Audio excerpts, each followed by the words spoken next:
राधे राधे। हर हर महादेव दोस्तों, कैसे हैं आप सब। तो मेरी वीडियो में फिर से आपका बहुत बहुत स्वागत है। आज मैं आपके लिए श्री काशी विश्वनाथ जी का वीडियो लेके आई हूँ। साथ में ही दोस्तों आज हम वाराणसी के बारे में जानेंगे।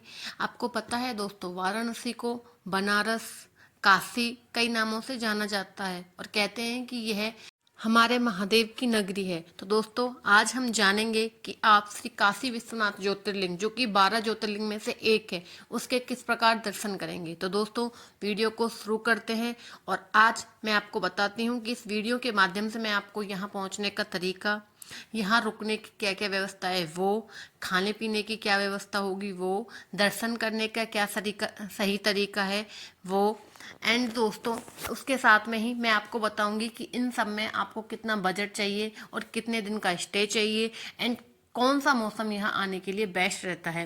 दोस्तों एक विशेष बात भी इस वीडियो में मैं आपको बताने वाली हूँ, तो वो भी जरूर सुनना। उसके लिए आपको वीडियो लास्ट तक देखना है, तो प्लीज़ मेरी वीडियो लास्ट तक देखना। अच्छी लगे तो लाइक कर देना, शेयर कर देना, वीडियो में खूब सारे कमेंट करना, चैनल को सब्सक्राइब करना। तो दोस्तों चलिए चलते हैं किस प्रकार से हम पहुँच सकते हैं वाराणसी। हाँ जी दोस्तों, चलिए चलते हैं वाराणसी की तरफ। लेकिन उससे पहले एक जोर का जयकारा लगाइए और कमेंट बॉक्स में हर हर महादेव लिख दीजिए। सबसे पहला साधन आपको पता है, मेरी नज़र में तो आता है ट्रेन जी। तो हाँ जी, यहाँ पर 2 रेलवे स्टेशन है और दोनों ही रेलवे स्टेशन वेल कनेक्टेड हैं। आप दोनों में से किसी भी रेलवे स्टेशन जहाँ से आपकी ट्रेन आ जाती है वहाँ आ सकते हैं। एंड दोस्तों इस स्टेशन की दूरी मंदिर से 5 किलोमीटर रहती है।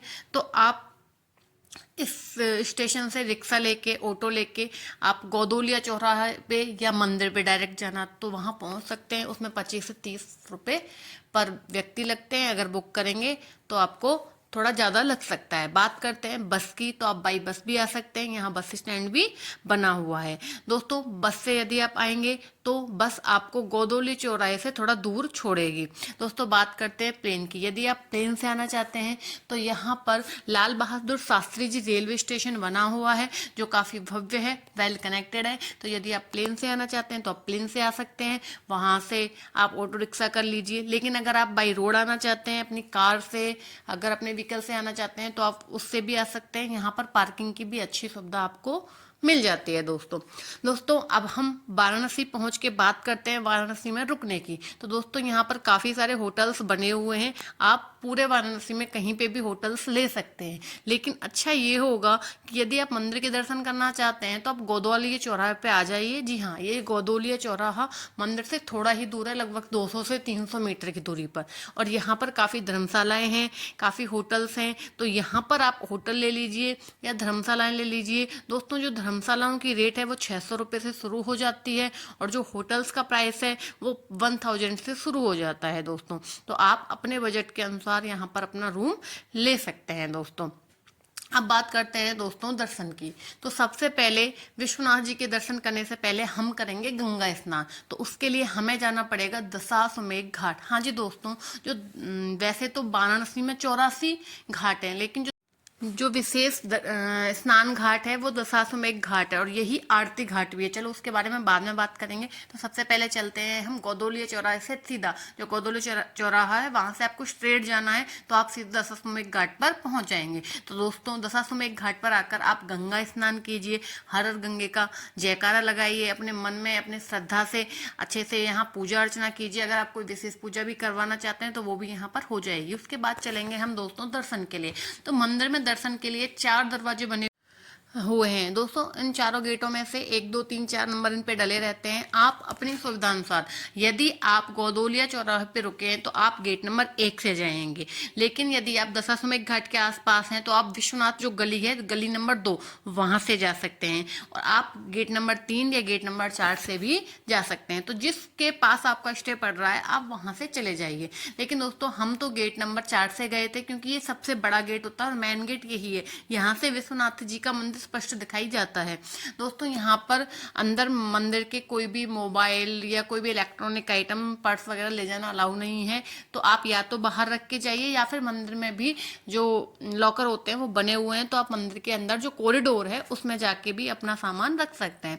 उसके बाद दोस्तों लाइन में लगकर आपको करने हैं दर्शन। तो एक बार दर्शन करने से पहले विश्वनाथ जी के नाम का जयकारा अवश्य लगाएं। तो दोस्तों बहुत ही श्रद्धा के भाव के साथ आप मंदिर के दर्शन कर सकते हैं। अब बात करते हैं मंदिर के दर्शन में लगने वाली टाइमिंग्स।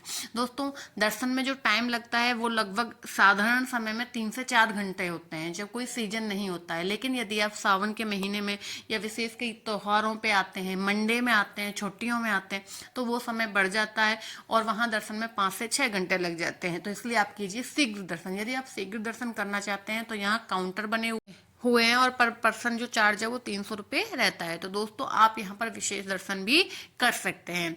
दोस्तों अब बात करते हैं हम दर्शन के बाद आप जो प्रसाद लेते हैं उसकी। तो दोस्तों यहाँ पर महाप्रसाद भी मिलता है, जो श्री विश्वनाथ जी महाराज जी का भोग लगा हुआ प्रसाद है वो भी मिलता है। उसका चार्ज लगभग 50 से स्टार्टिंग होती है, तो आप अपने हिसाब से ले सकते हैं। उसके बाद करते हैं दोस्तों हम इसी कॉरिडोर के बारे में। तो दोस्तों ये काफ़ी भव्य कॉरिडोर बना हुआ है और आपको पता ही है ये कॉरिडोर अभी बना है, तो ये काफ़ी भव्य कॉरिडोर बना हुआ है। ये गेट नंबर जो 1 है, अगर आप उससे एंट्री लेते हैं तो आपको पूरा कॉरिडोर घूमने को मिलेगा। तो गेट नंबर 1 से जाइए, यहाँ से मंदिर सीधा दिखाई देता है। कॉरिडोर में जाते समय आप मोबाइल लेके जा सकते हैं दोस्तों। जी हाँ, कॉरिडोर में मोबाइल अलाउ है। तो कॉरिडोर घूमने में आपको लगभग 1 से 2 घंटे लग जाते हैं दोस्तों मैं आपको सजेस्ट करूंगी कि आप कॉरिडोर घूमने रात्रि में आइए। तो शाम में क्या होता है कि कॉरिडोर में काफ़ी लाइटिंग होती है, तो उस समय घूमिए। उसके साथ में ही आप बगल में ही दशाश्वमेध घाट है, वहीं पे आप आरती के भी दर्शन कर सकते हैं। दोस्तों यहाँ विश्व भर से लोग आरती दर्शन के लिए आते हैं। ठीक है दोस्तों, इसके बाद हम चलेंगे काल भैरव मंदिर। दोस्तों काल भैरव मंदिर, अगर आप विश्वनाथ मंदिर के दर्शन कर रहे हैं तो काल भैरव मंदिर के दर्शन करना आपके लिए अति आवश्यक है। तो दोस्तों ये मंदिर से लगभग 1.5 से 2 किलोमीटर की दूरी पर आपको सीधा ऑटो वहां से मिल जाएगा। आपको इसके लिए 500 मीटर लगभग चलना भी पड़ेगा, क्योंकि बहुत ही पतली गलियों में होके इसका रास्ता जा रहा है। लेकिन यहाँ दर्शन में लगभग 1 घंटा लग जाता है। तो दोस्तों आप काल भैरव के दर्शन अवश्य करें। बिना काल भैरव के दर्शन के मंदिर के दर्शन पूरे नहीं माने जाते हैं दोस्तों।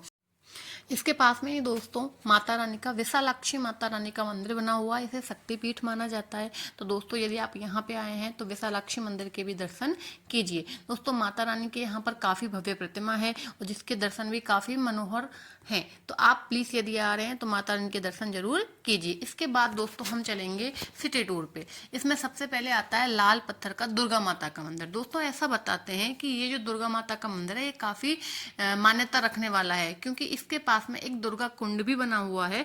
वहां पहले दर्शन करते थे और ऐसा बताते हैं कि जो दैत्यों का मर्दन किया था माता रानी ने, उसके बाद वहीं आकर स्नान किया था और उसी के उपलक्ष्य में ये जो मंदिर है वो बना हुआ है। तो आप यहाँ भी दर्शन करने जाइए, ये भी मंदिर काफ़ी अच्छा है। लेकिन दोस्तों इन मंदिरों की कुछ टाइमिंग्स है। बीच में दोपहर में लगभग 1 बजे से 4 बजे तक ये सारे मंदिर बंद रहते हैं, तो आप प्लीज़ उस टाइमिंग का ध्यान रखिए। लेकिन विश्वनाथ जी का मंदिर खुला रहता है। इसके बाद आप तुलसी मानस जी मंदिर जाइए। दोस्तों ये मंदिर भी उसी समय पे खुलता है, सुबह 5 से 12 से 1 बजे तक और शाम में 4 से 7 बजे तक। तो आप अपना समय देखिए।